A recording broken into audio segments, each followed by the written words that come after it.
ছিল যেই ছাত্রগুলি হত্যা করেছিল তারা মেধাবী ছাত্র বাংলাদেশের, কিন্তু এই ফ্যাক্টরিতে যাওয়ার পরে তার খুনি হয়েছে।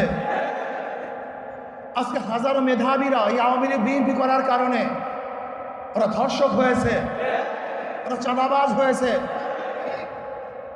এই দলগুলি এমন এক ফ্যাক্টরি, যদি ফেরেশতাও সেখানে ঢুকে আজাজিল হয়ে বের হবে, সৎ মানুষগুলি ঢুকলে চোর হয়ে বের হবে। যাদের হাতে রক্ত ছিল না, এই আওয়ামী লীগ বিএনপি করার পরে তাদের হাতের মধ্যে রক্তে রঞ্জিত হবে। যারা কোনো মেয়েদের দিকে তাকাতো না, এই দলগুলি করার পরে তারাই ধর্ষক হবে, জালেম হবে, অত্যাচারী হবে, তারাই টাকা পাচার করবে। এমন কোনো জায়গা নাই যেখানে চুরি হচ্ছে না, ডাকাতি হচ্ছে না, দখলদারি হচ্ছে না, চাঁদাবাজি হচ্ছে না। এই বরিশালের এমন কোনো